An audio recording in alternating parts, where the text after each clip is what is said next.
How'd you get in here? Oh, I forgot you were invited. My name's Dan Simmons, and my guess is you probably don't know me unless you've read one of my 27 books. Those include the Hyperion Cantos and Carrying Comfort, and the New York Times bestseller, The Terror, and my last book that came out last year, Drood.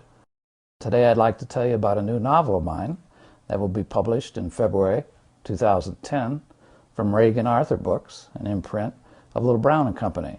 And the book's called Black Hills. Black Hills is about the geographic Black Hills in South Dakota, but it's also about a young Sioux boy named Pahasapa, which is Lakota for Black Hills. Chapter 1, Along the Greasy Grass, June 1876. Pahasapa pulls his hand back sharply, but not before he feels the rattlesnake strike shock of the dying Wasakun's ghost leaping into his fingers and flowing up his arm and into his chest. The boy lurches back in horror as the ghost burns its way up through his veins and bones like so much surging venom. The Wasakun's spirit scalds a painful path through the nerves of Pahasapa's shoulder and then pours out into his chest and throat, roiling and churning like an oily, thick smoke. Pahasapa can taste it, and it tastes like death. Let me give a little context to what I just read. The summer of 1876 is a strong clue because we're at what the Wasakun, the fat takers or white people, later called the Battle of the Little Bighorn. But the Cheyenne and Sioux called it the rubbing out of long hair at the Greasy Grass. And long hair was, of course, General George Armstrong Custer. And my protagonist, Pahasapa, young Black Hills, hasn't quite turned 11 years old. He's 10 years old. He's not there as a warrior at the Battle of the Little Bighorn.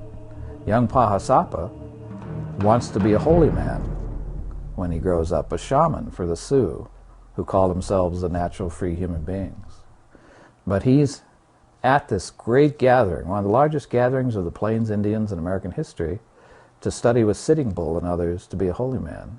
And when the white people attack the camp of about 8,000 Indians, and Custer is attacking, young Pahasapa, even though he has no plans at all to be a warrior, gets caught up in the moment, and he decides to count coup on one of these Wasakun.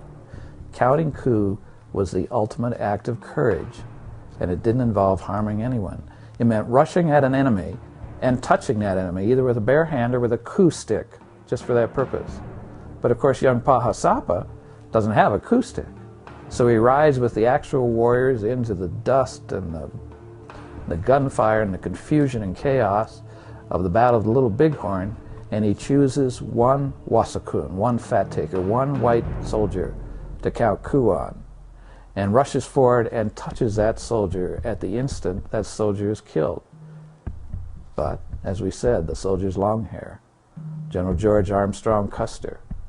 And when Pahasapa touches General Custer at the moment of Custer's death, he feels General Custer's ghost, or at least he thinks he feels this. He feels General Custer's ghost flow into his hand, and from his hand into his arm, and from his arm into his chest, and in his chest, Longhair's ghost flows into his heart, and from his heart, the ghost flows up behind his eyes and into his mind, where Pahasapa fully believes the ghost of General Custer will stay with him for decades to come. And that ghost will be with Pahasapa later that same year when Pahasapa goes into the sacred Black Hills on what the natural free human beings call Hamblachaya. Hamblachaya is vision quest. And during that vision quest, Pahasapa has a dream of 4 great stone heads rising out of the Black Hills. And beneath those stone heads, 4 great stone bodies. And these are the Wasakun, bodies of the white men as stone giants, who wipe out the natural free human being's way of life. So he sees forward into time during this vision, and Pahasapa sees the death of the buffalo by the thousands. And with the death of the buffalo, he sees the death of his own people's culture. And he sees further forward than that. he sees forward to 1893, when he, Pahasapa, will be playing an Indian in Buffalo Bill's Wild West show at the 1893 World's Fair in Chicago. And during all this time, the ghost of Custer is with him. Through the 1930s and the Dust Bowl that almost obliterates the entire American West, until, in 1936, Pahasapa goes to work with the great sculptor Gutzen Borglum, who's busy carving a mountain, which happens to be the most sacred mountain to the Sioux in the entire Black Hills, the Six Grandfathers.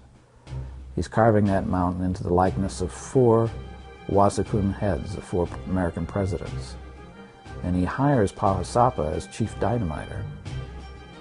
And so it goes until on August 30th, 1936, on the day that President Franklin Delano Roosevelt comes to Mount Rushmore to watch the unveiling of the Thomas Jefferson head, Pahasapa is in position with the dynamites, and in one act can reclaim his people's legacy and end the threat of the Wasakun stone giants forever.